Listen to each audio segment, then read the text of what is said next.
We've been working on starting up this alumni network for a little bit here, and things have happened in the world that has kind of set us back a little bit, but we're excited to have you all here now. My name is Max Hurst. I'm from the graduating class of 2018. I was in MSA throughout my college experience and was our student government, government legislative affairs director during my time in MSA. Right now, I'm excited to be the chair of our Student Government Alumni Network here with our wonderful team, who you'll meet some of, and we'll put up their names in a second here. Before we get started, I did want to give a big thank you, of course, to Steve Davis from UMAA for helping us get started here, all the members of our team. Of course, our partners at the Office of Student Affairs, Eric Dussault and Sean Smallwood, who are on the call too, as well as Maureen Ramirez, our first guest speaker for this event. So that's all great and exciting. Before I turn it over to Holly to tell a little bit more about our Student Government Alumni Network, just want to let you all know that we will have a question and answer portion near the end of, or later on in the event. Feel free to throw those in the chat function on your Zoom call. You should be able to find that at the bottom. And also, I think we have you guys all automatically muted, but just to be respectful to our speakers, keep yourself muted so that we can hear everybody and be engaged. With that, I thank you all for coming to our first event here. I'm excited for the turnout here. I know we have a lot of great alumni, not only of our student government organizations, but just generally. And hopefully we'll have a great discussion here, and we'll see you again soon after this. So Holly, you can take it away. Thanks, Max. I'm Holly St. Clair. I graduated in 2019 and was in MSA during my senior year of college, and just wanted to talk for a minute about our affinity network. And so we have our mission up on the board here, but pretty much as an overview, we're made up of students from MSA, COGS, and PSG. So that's Minnesota Student Association, the Council of Graduate Students, and the Professional Student Government. And our goal is pretty much to connect alumni with each other and with students, form networks and opportunities for future jobs, and just connections overall, especially in different places. So for example, right now, Max and Christina and Elizabeth Hayes-Camp are all in DC and working on creating connections out there. And so we're excited to have you all here today. Here is our leadership team at the moment. So some of it is kind of in transition, especially with year to year in student government. As Max said, he is a chair at the moment. The MSA rep is to be determined as this next, I think it's today or tomorrow, the next season or next year starts. COGS is Brett and Mattia. PSG is to be determined. And then on our board right now, we have James Farnsworth, Elizabeth Hayes-Camp, Christina Laridan, myself, and Matt Mussel. And then our OSA colleagues are Sean and Eric, and our UMAA leadership team includes Steve Davis. James, and so if you have any questions or want to get involved, especially for any current students or even alumni who are interested, please email Max Hurst at hurst.maxwell.j@gmail.com. And so I'm going to pass it over to James, who's going to talk about our speaker for the day, and then start with some questions. All right, well, good afternoon, everyone. Really happy to be here. My name is James Farnsworth. As mentioned, I'm part of the Student Government Alumni Network, newly created through the Alumni Association. Also, just finishing up as an undergrad last semester, this upcoming fall, as an undergrad at the University of Minnesota Twin Cities, and have been an MSA and Student Senate, and have really enjoyed my experience. I'm looking forward to all that I'm going to be able to do to stay in touch and continue some really good engagement through this alumni network. So I'm going to introduce Maureen, and then we will unshare this slide and reconfigure the screen a little bit so not everyone's not just in a small box, but you can actually see the conversation.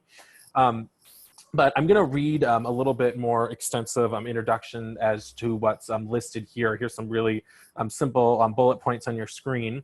But Maureen is the director of the Office of Economic Opportunity at the Minnesota Department of Employment and Economic Development.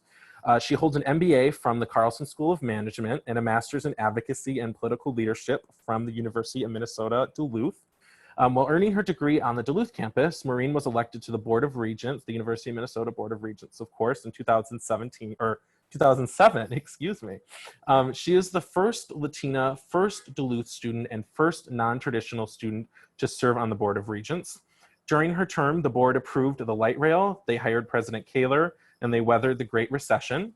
She has previously worked as a fundraiser, lobbyist, a research analyst, voting rights advocate, and community organizer. She began her career working in the freshman admissions office at the University of Minnesota. She worked on early DREAM Act campaigns in Minnesota and currently teaches writing and advocacy classes at Metro State University. She's a resident and school board member in West St. Paul, where she lives with her husband and 2 teenagers.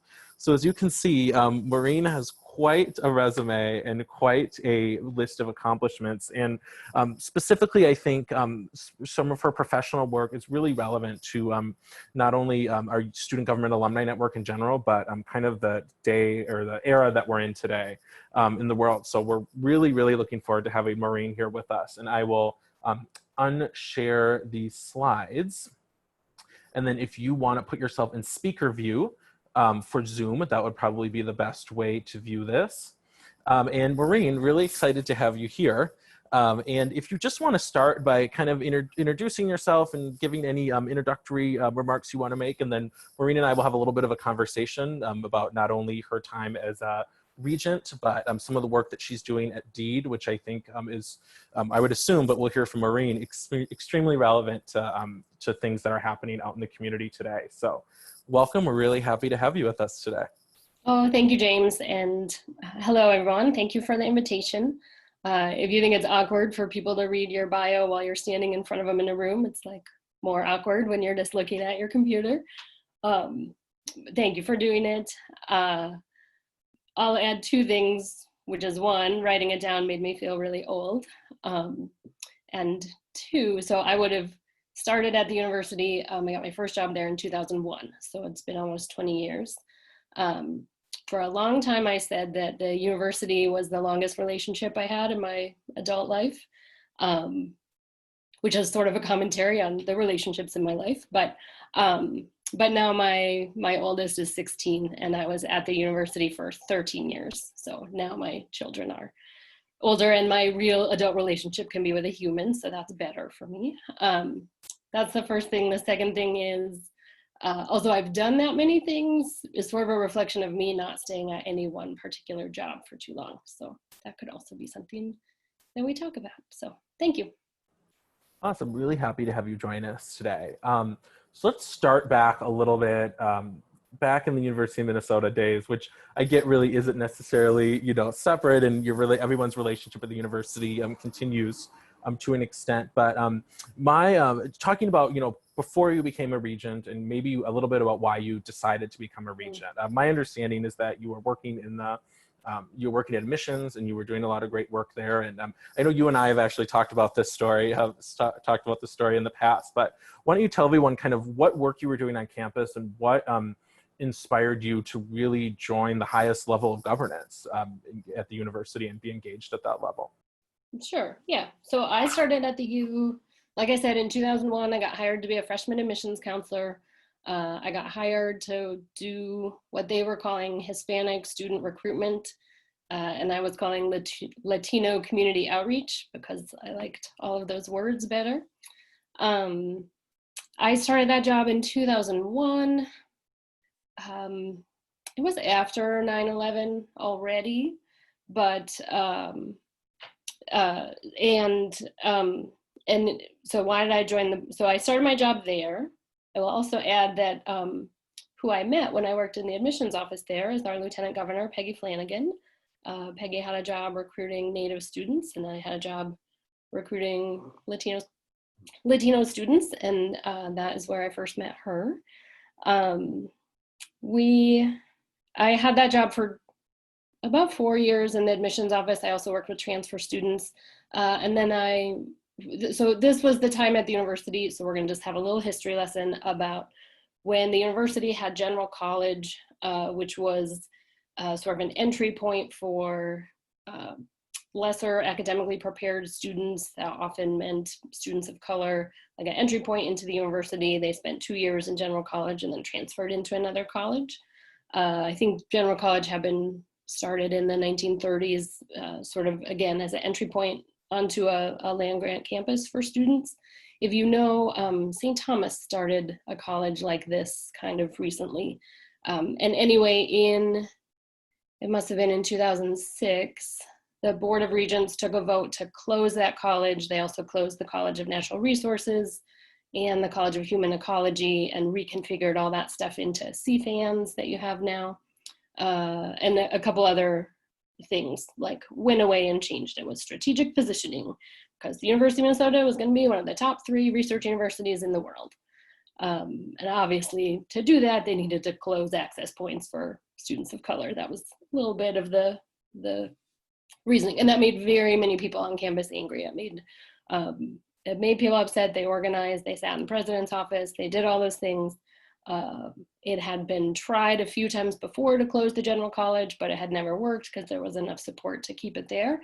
And then finally there was enough support for it to go away. So the Regents making that decision was a really big deal on campus.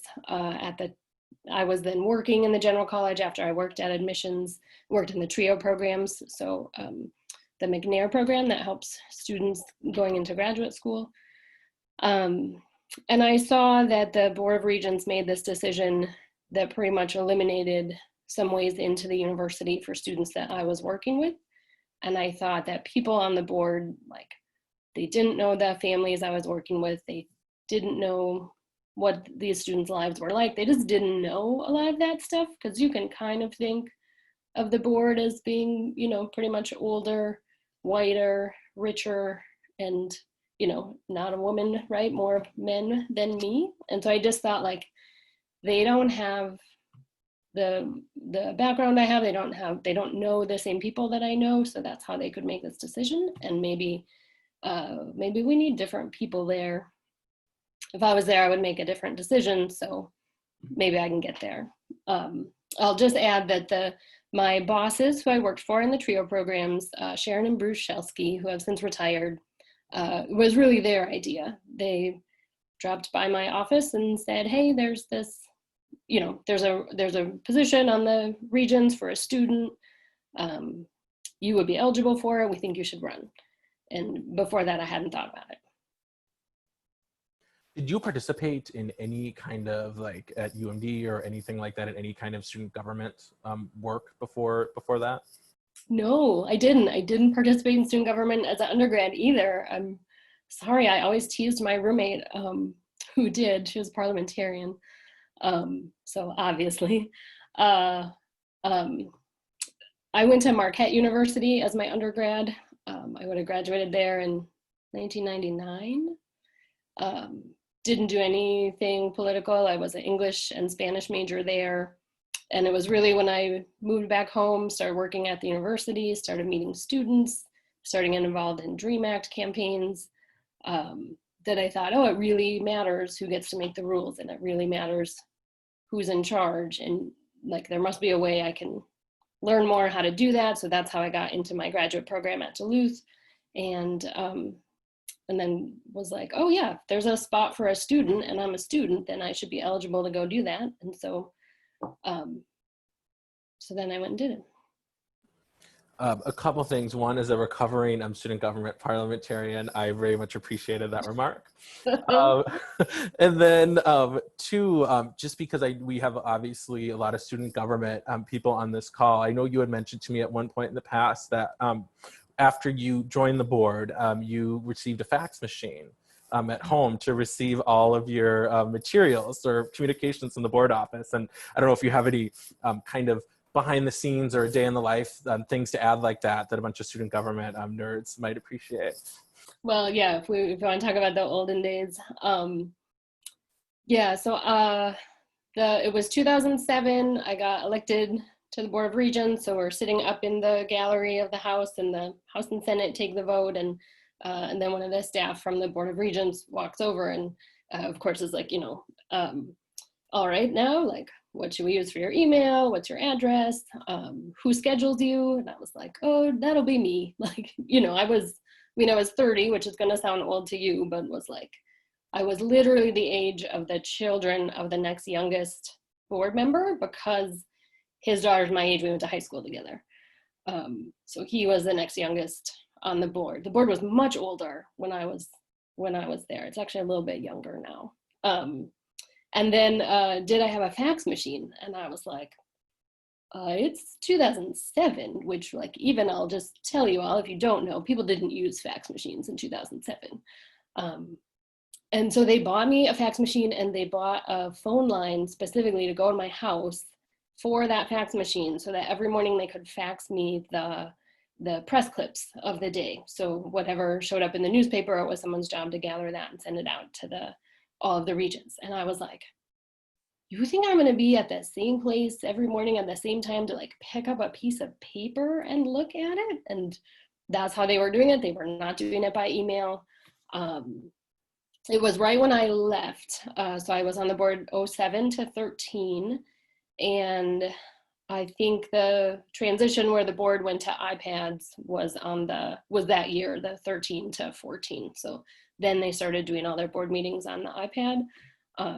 But we would get couried to our house like a stack of paper this big, and it was color coded and 3-hole punched, and I had a special binder, and then I would put my agenda in there and carry these big binders around. They, like, couried everything to my house. It would just come from a special delivery person who would just drop off big piece of paper, and that's how we used to do it. Wow. Now of course they're on the iPads.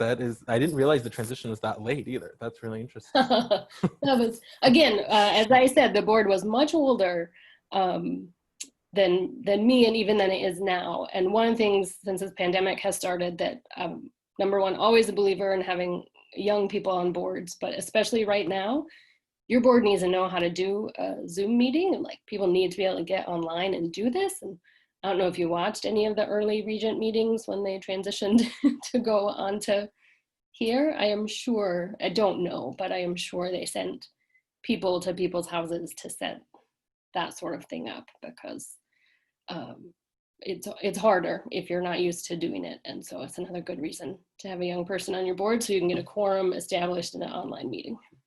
Right, exactly.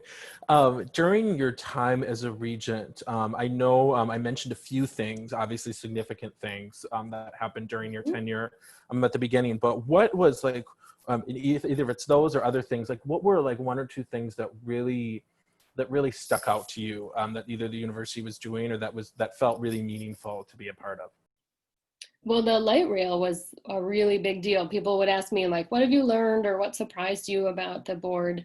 And it was that I thought here I was going to be this great advocate for students, and I've been working with immigrant students and undocumented students, and that was, like, in the front of my mind. And my whole first 2 years were putting a train through campus. And so that's a transportation project. So I learned about sidewalks and timing of streetlights and traffic density, and then magnets, because the dilemma was that the city and the state wanted to put it where it is today, down Washington Avenue. The university wanted to put it behind, we called it the northern alignment. It would go back next to the football stadium.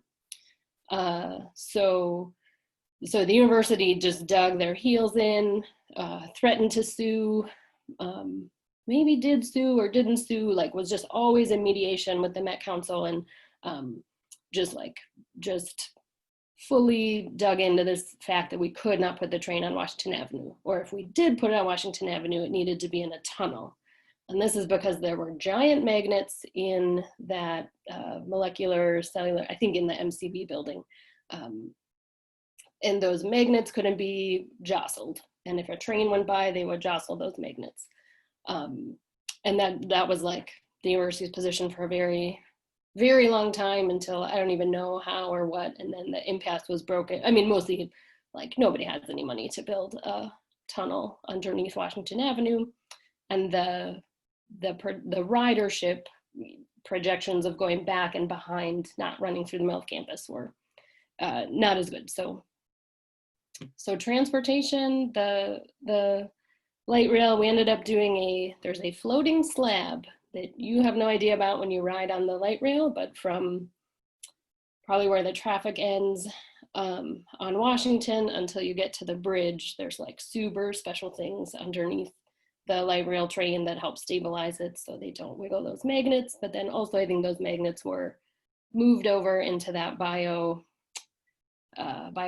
whatever else is back behind the new stadium, which was supposed to be this like biotech corridor back there with 3 or 4 buildings, but we went into that around 2008. And then really the bottom dropped out of the economy in a way that at the time was the most alarming that anyone had ever seen. And so the vision for those buildings, mostly we got the bonding, we had a plan to be building them, but we couldn't furnish them, and we couldn't like hire and retain researchers and get research dollars on the inside of them. So that was much slower to take off than it would have been. Because the recession, 09 was really the bad year of the recession, but 9, 10, 11, 12 is just cuts to the university all the time. See, who would have ever thought that would have been an issue that you were dealing with? Well, it's funny because so I'm on a school board now, a small suburban school district. We have about 5,000 students. My superintendent, was calling me, and we were looking at the budget for approving the budget for next year. And he's like, oh, but we don't know. And he had these scenarios. And I was like, Peter, I was on the board at the U during the recession. Like, yeah, there's not going to be money. We're not going to know when it comes in. We're not going to know what the legislature gives us. We're going to have to make 3 different scenarios. Like, I did that. And it surprised me that this was like relevant and a thing I remembered, and I didn't need as much sort of talking through the thing, and I could actually give him some advice about things we did and how you just sort of, you don't know. So you make a lot of different budgets, and then you just find out what the state gives you and go with that. Right, exactly. One last question about your time at the university before we transition to talk a little bit about DEED and what's going on there. And I think some conversations that I'm sure are very relevant to what people are experiencing all across the country.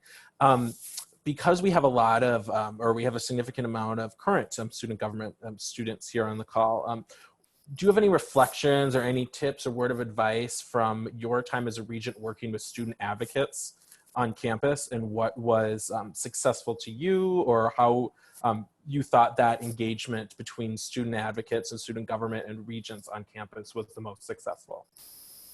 Yeah, I mean, I can also say that it was different. There were less active young people in that era, right? There just wasn't this kind of what there is today. So there would be times that I would call and see, now I'm going to be a bad regent and not remember all the names of the MSA presidents while I was there, but that I would reach out and call because I felt like I couldn't take a vote without knowing for sure sort of where what the students were thinking, sort of where they were. The biggest one that was the alcohol votes for the stadium. We took like 7 of them. It's kind of all we did for a year because the youth thought it was a good idea to sell alcohol there. The legislature stopped us from doing that. So we had to do all these workarounds and back and forth on it. And actually, I didn't hear very much from students during that time, neither on the pro or the con. So I would say, I mean, I think some shifts and some more public presence or more vocal presence, right, is appropriate. It's helpful. The person in that student seat doesn't and isn't the only regent beholden to that student voice, right? So you should, I think, never focus your attention just on the one. All those regents are there for everybody. And so I think you strengthen your case, and you also help not like pigeonhole that student into one specific constituency if you continue contacting everybody who's there. And you know, I appreciated them. I mean, again, because so I was younger than the rest of the regents, obviously. There was also another young woman on the board with me, Venora Hung. So we were two young women of color who got elected in 2007 at the same time, much to the scandal of like everybody. And it was very interesting and very clear to see people that like thought, oh, that's kind of cool. They're bringing something here and this is great, to the people who were like, you know, what do you know? Why are you here? Now we have these sort of like two people that aren't really useful to us because they're not sort of like what a banker or some other sort of, you know, more senior person would bring. So there were two of us. I just want to say that really made it easier for me. But 2 of us out of 12 meant that we really, and I appreciated the student reps who were there. So the ones who go to those meetings, we were always the most junior board members. So really physically you sit on the very edge of the table. And so you sit next to the students, right? And so there's like somebody closer to your age and who like understands. I always used to say, it's nice to have someone on the board who's gone to college since computers were invented. And now I'm just gonna sound super ageist when I say that. But we were having debates about remodeling the library, and the proposal was to put a coffee shop in the library. I think it was Walter and some people, you know, it just wasn't, they were just like, we don't even know why you would do that. And I was like, well, because the kids want to drink coffee and go to the, like, it was when we still went to the library. Because a lot of our other conversations were about like, what do we do about the internet on campus? And I'm sort of laughing about those conversations right now with all the distance learning happening at the school district level. And this plan to go forward with this hybrid model where sometimes you're in school and sometimes you're online. We were sort of having those conversations about the University of Minnesota and about higher ed in general in those early or mid 2000s. Hybrid model is always the most expensive because you need all the equipment, you need everything to be good so you can do it online, but you need everything in person so everyone can come in person. So you have to make all the modifications to all your classrooms. And so that's what I keep thinking about right now is the university was struggling with how much and what to offer students online. And it's a little bit what our K-12 is doing right now. Right, it's really interesting to see how some of those themes about distance learning, e-learning have kind of continued and of course now been with what's going on now really at the forefront of literally needing to be addressed in order for the programmatic functions to continue, not only at the higher ed level, but at the school level as well. And I think that's a good segue into talking a little bit about what you're up to at DEED as the Director of Economic Opportunity. I believe I got that correct, or leading that office. My understanding, and correct me if I'm wrong, is that you started that position, I believe, last September of 2019. Around there, or yeah. around there. And tell us a little bit about what you're doing there and how I know a focus of your work has been on equity and getting different underrepresented groups more involved in the conversation. But tell us a little bit about what's going on there, and perhaps, you know, I know Deed's doing a lot for business support right now, not only in the wake of COVID-19, but with the unrest that's been happening. So just tell us a little bit about that. Yeah, it's been hectic. It's been very different than the first part of my job was. So I got there this fall, went to work for Deputy Commissioner Hamza Warfa, who runs the Workforce Development Division, who said really, like, I think we can make changes in the way that the state approaches workforce and funds workforce, and I think we can make some changes that you know, can really shift this big system so that more of the resources of the system are pointed towards and helping people facing disparities in the workforce. So people of color, people with disabilities, sometimes women, sometimes people in greater Minnesota.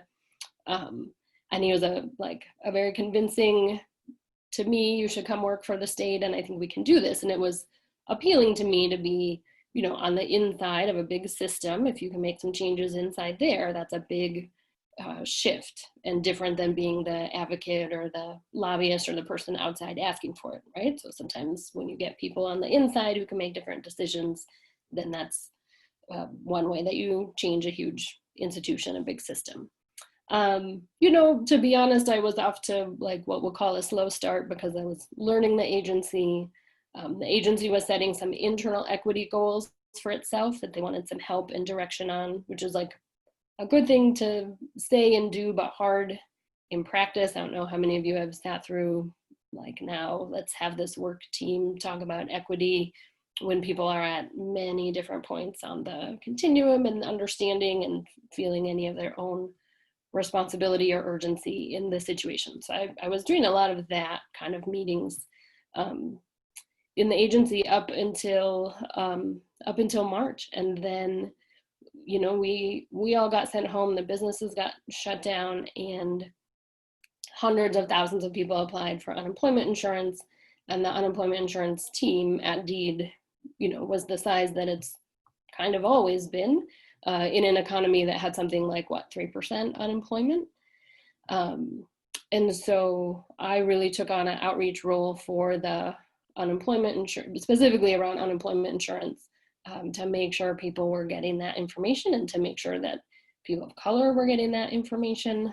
And everybody was calling our agency for everything, right? The guidance on what businesses were closed and how to apply for unemployment insurance, and then guidance on what businesses will be reopened, and then what to do after the civil unrest and now these businesses are damaged. So then I spent some time on that, helped organize the governor's tour through St. Paul, went down to Lake Street, visited with business owners there. I speak Spanish. I actually listen to Spanish a lot better than I speak Spanish, but I have a Spanish major and can understand things. So the governor's office was like, go down to Lake Street, you know, listen to people. It's been very busy, and I can tell you, or you can ask me another question, but if you want a little data or information on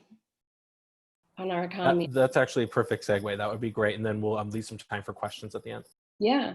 It's startling, the number of applications we have for unemployment insurance since March 16th. We're over 800,000 people who have applied or renewed their claims for unemployment insurance. To compare, so that's in about 3 months, right? April, May, June, 3.5 months. To compare, so 2009 is considered like the very bad year of the recession. The whole year of 2009, the number of unemployment insurance applications in Minnesota was around 400,000, maybe a little bit more than 400,000. So we have twice as many people in just the last 3 months. The disparities there are that 1 in 3 people of color in the labor force in Minnesota has applied for unemployment insurance. That compares to 1 in 5 in the white labor force. People without a college degree are more likely to have applied for unemployment insurance, and women are more likely to have applied. All 3 of those categories, people of color, women, and people without a college degree, are more often reflected in the industries that were shut down. So the service industry, retail, those first jobs, and businesses that couldn't go to work. So more likely to not have a college degree, more likely to be women, and more likely to be people of color in those jobs. That's part of that disparity. I keep thinking about the disparity in wages because it gets replicated in unemployment insurance. So unemployment insurance basically will pay you around half of what you were making in your job. That's sort of the replacement of your lost income up to a certain limit, but about half. If we know that in general women of color, you know, are making somewhere between 30 and 50% less than white men who are doing the same job, then when they look at half their pay, then like white men on unemployment are just making what women of color were making in their job, doing their actual job. And that's in there. the disparities, I mean, in the health for people is also there, and then the businesses who've lost everything in the civil unrest, and we don't have an answer for them. We don't have an answer from the state right now about things we have specifically or things they can do. We also have not had any answers for undocumented people in Minnesota. We are prevented by federal law from allowing them to collect unemployment insurance and a variety of other things. And that's the hardest thing that I do, is get that question day in and day out and have to look at people and say, we don't have anything.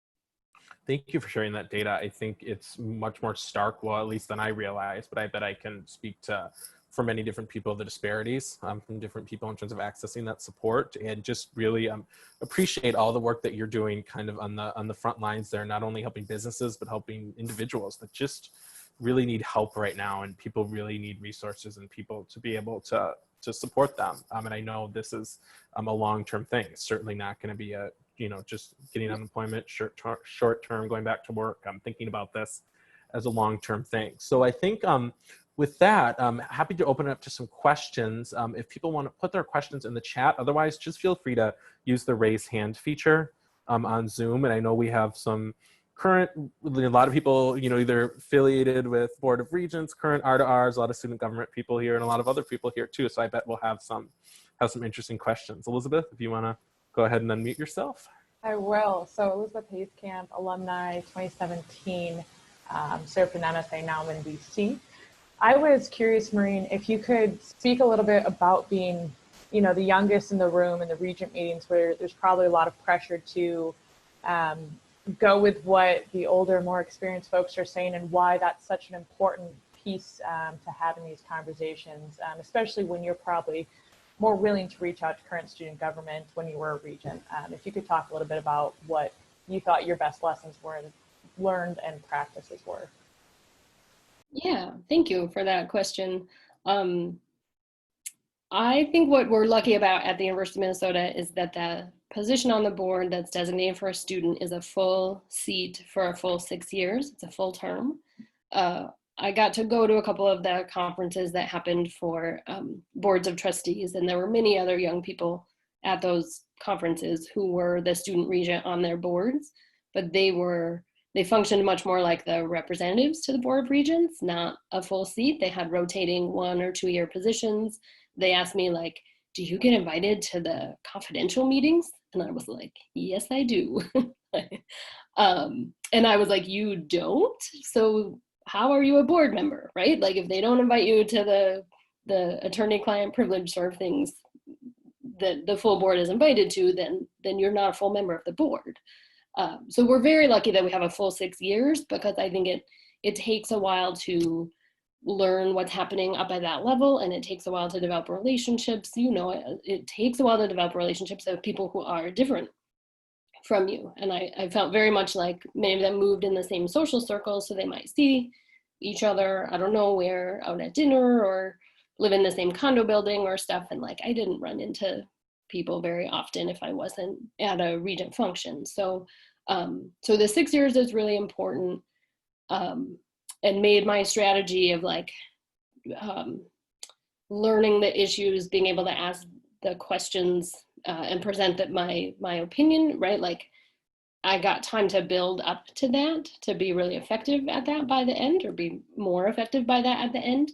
I will say if I was in a 1 or 2 year rotating position, I would have voted no on everything and given a fiery speech about it and been like, forget this, everybody, right? Like, you are not even thinking about young people, because I'd only be there for a year and people wouldn't take me very seriously. And like, what could I build if I was there for 1 year and everyone else was there for 6? But I got to be there for 6. So so I was more measured in like learning what to do, what the rhythms were, what work gets done behind the scenes, what work gets done in a open meeting setting. You could just get to learn all of that. I think it's really valuable for the person who's there. It's also, again, why the student voices are valuable in that different role, that can be vocal that way, can use their power in the short term in a different way, right? They can sound different, which is then helpful to the rest of the board too. Awesome, thank you. We have a question that came in. I think it was just to me in the chat, so I'll read it out loud. Is DEED preparing for the possibility of a second wave of unemployment spikes and businesses having to reclose? And if so, how are they preparing for that? Well, we're definitely prepared for people staying on or going back on unemployment insurance, right? The thing about unemployment insurance benefits are that you request them every week. So you sign up once to say you're eligible, but then every week you have to report that you're out of work and request a benefit payment. So you can go back and forth, and we think people will be doing that. It's already set up to do it. The guidance on reopening and the guidance on when to close. I mean, the guidance on when to close is a little more Department of Health, because those are health decisions. I mean, they are economic decisions, but we get reminded all the time on our school board that the decisions being made about school are health decisions, not education decisions, right? It's the Department of Health who will tell the Department of Education what the school year can look like.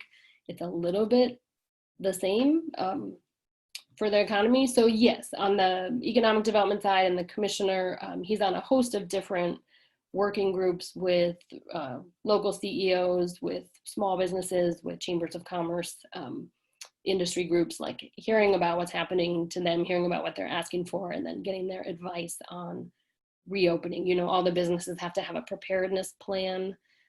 So our agency is spending, even though we're not reviewing every business's COVID-19 plan, we don't have to review it in order for the business to open up, because nobody has the capacity to do that, but we're reviewing a lot when there's questions or other things about them.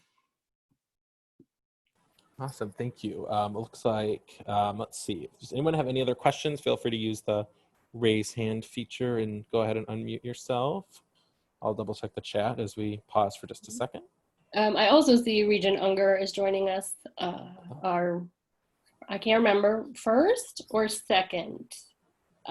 First, yeah, first student regent or regent elected to the board. So thank you. We all came and followed in his footsteps. Welcome. Thanks for joining us today. It looks like real activist work by students in the late 70s who persuaded the state to make the change so that one of the at-large seats could be designated for a student, and then that important, then it's a full seat, so you get the full 6 years to be there. awesome. That's great. Let's see. I'm getting a few chats here. Let me double check. Mm-hmm. I believe Steve has a question if you want to go ahead. Hi, Maureen. Steve Davis here.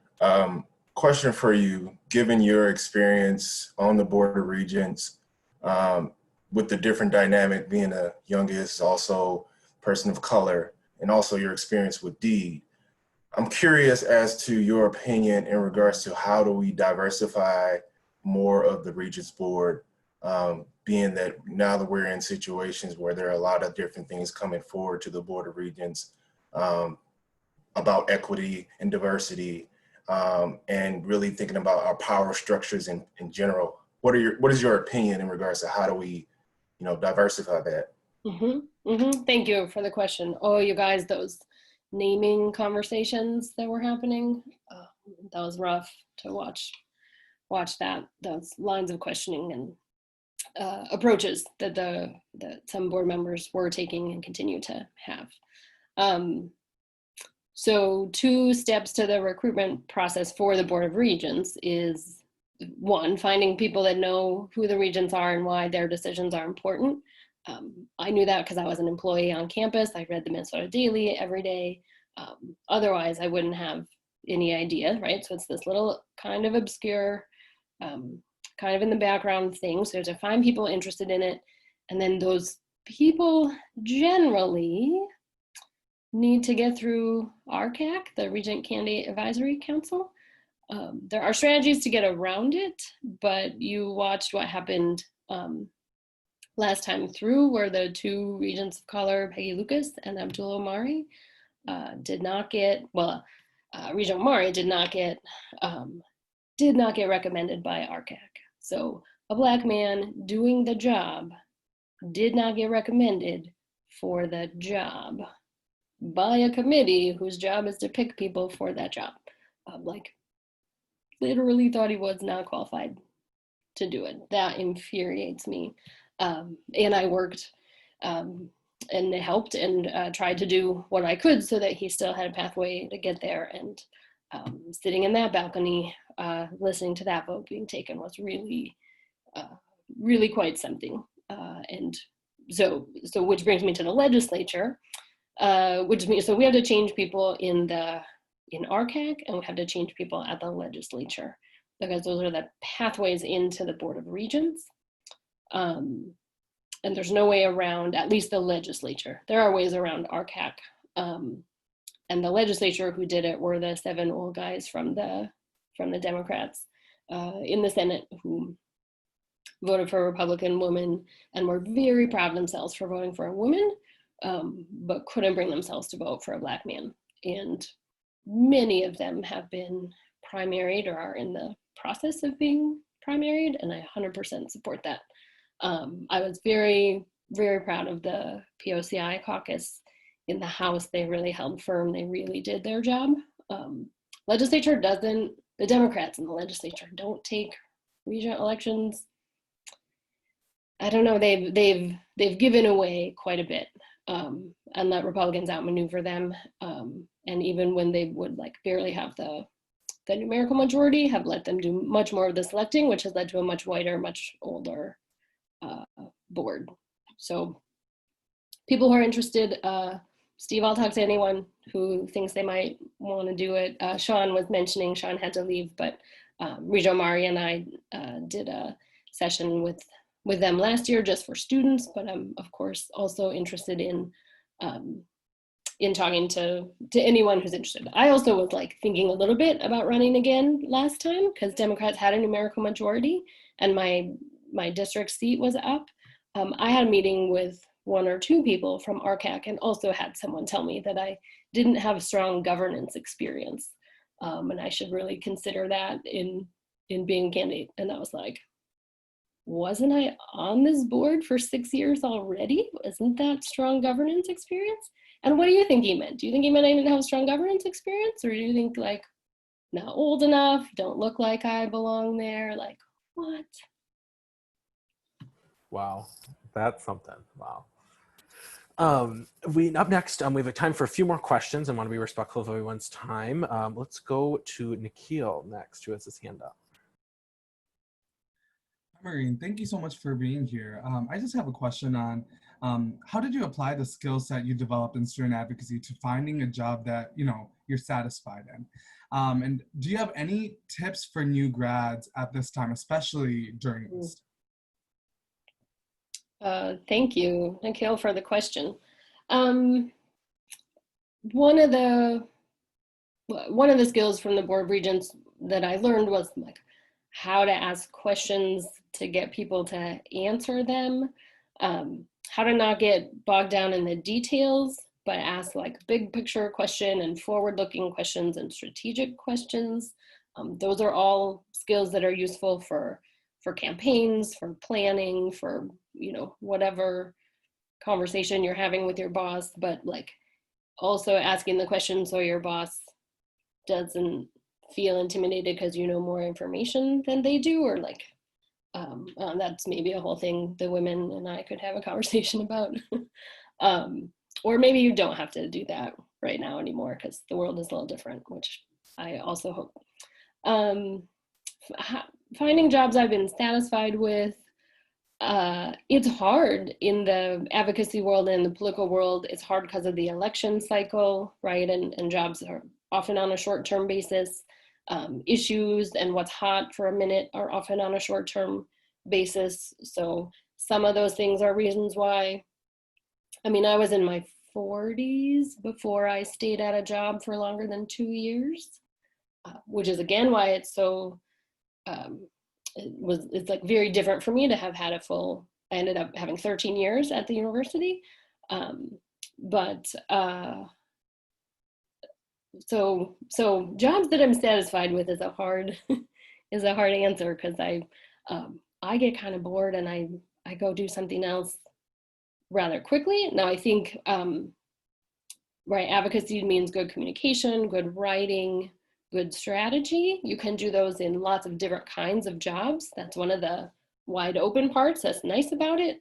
It's also one of the hard parts because you're not like a nurse who goes to look for a nursing job or an accountant who just searches for accountant jobs, and you have to like search in the political world, the nonprofit world, maybe in the corporate world too, for any types of jobs that have some kind of maybe outreach or communications or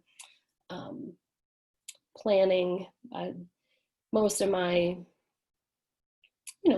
job moves have been now because of people that I know and work that I believe in, and then sort of amorphous jobs that I get to do a little bit of a variety of things that I like. Awesome, thank you. We'll go to Austin Kraft next, who is on, I guess technically his last day of a term of being the chair of the student representatives to the Board of Regents. Yeah. Can you hear me all right? Yeah. Yes. Okay, great. Yes. Great. Thank you so much for your remarks, and thanks, James, for that note. Yeah. My name is Austin. I graduated last month, and yeah, as James mentioned, today's my last day. After serving now for 2 years as a student rep to the Board of Regents, and I really appreciate your perspective and context that you give on board's past operations. From my experience in governance, the function of the board is more long-term setting than other maybe aspects of student government or advocacy in general. The board thinking about where the university wants to be in 5, 10, 20 years. And something that I've been grappling with this spring and chatting with, other people in this call about is what the board's role is right now as the COVID-19 pandemic requires such quick action, and issues of systemic racism in the university's community also demand swift response from leadership. And we've seen, just over the past 3 months, President Gabel taking a lead in a lot of those measures. But at the same time, we've had a slew of special board meetings. 3 virtual meetings in April alone. So I think if the board didn't have, experience in virtual meetings at the start of this spring, they've definitely, hopefully, if I've learned how to operate those virtual meetings a bit more efficiently. But in general, the board isn't the most nimble body, and all of this lead up is to ask, I'm interested in hearing your perspective on either like your experience with the board or just, thinking about the board more recently as to like the role of the board in crucial operations that require quick action. Maybe like potential routes to take this, or like have there been instances where you think the board has responded quickly and successfully when it's necessary? Or another part, if you want to take this, is there a need, you think, for more nimbleness inherently within the board? It's a good question. First of all, I've never met President Gabel, and I'm a big fan. And through this process, especially her statement about the Minneapolis police, her statement about to employees and about the pandemic and sending people home, and like, you probably have other responsibilities and might not be taking a full work day the way your work look like in the office, and we understand that, and we don't expect you to take vacation hours to do that. Like, please take care of your families, and also we think you're good employees. Like, both those things she sent out, and I just read them on the internet, and they made me cry because I just thought that she like knew what to say to people, and she knew how to act quickly. I haven't seen that from very many just leaders in general. So my comment right now is that the board needs to support President Gabel, that it's the president who moves quickly, as she did, right, to make a decision about the police. And even if it was the decision to go home, and then the board comes in later and might approve or, put their approval there, but trusting the president to make the management decisions, which are more often the faster, more nimble ones like that. is the best thing for her. And if you trust that president, which you should because you hired them, then that's sort of the best way for the university to be operating. So right now I would be like, they just need to listen to her, and not put up so many roadblocks and not ask sort of sometimes what they do. Well, thank you very much. I know we're just about at the bottom of the hour here, and I want to be respectful of everyone's time and everyone's workday, and just want to sincerely thank you for joining us today. This has been a super interesting conversation, not only your perspective as a former regent, but the work that you're doing at the state of Minnesota. It's all extremely timely and extremely relevant, I think, to not only what's going on now, but the interest of this group. So I just wanted to, again, sincerely thank you for joining us, and turn it back over to Max for just a brief conclusion, and we'll be on our way. Yeah, thank you so much, Maureen. That was wonderful. I can't think of a better way to kick off our Alumni Association here. Thank you as well to James for moderating, and Holly for speaking at the top of this. Big thank you to Matt as well for helping us get connected with Maureen. This has been, I think, wonderful. I appreciate you guys all, you all taking the time out of your day. I know everybody's busy to join us today. Again, feel free to send me an email if you want to get involved in our Student Government Alumni Network.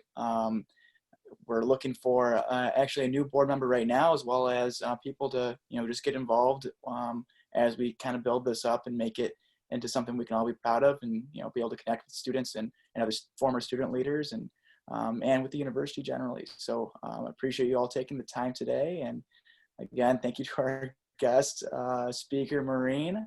And with that, I think we'll close it out. Thank you all. Sky, you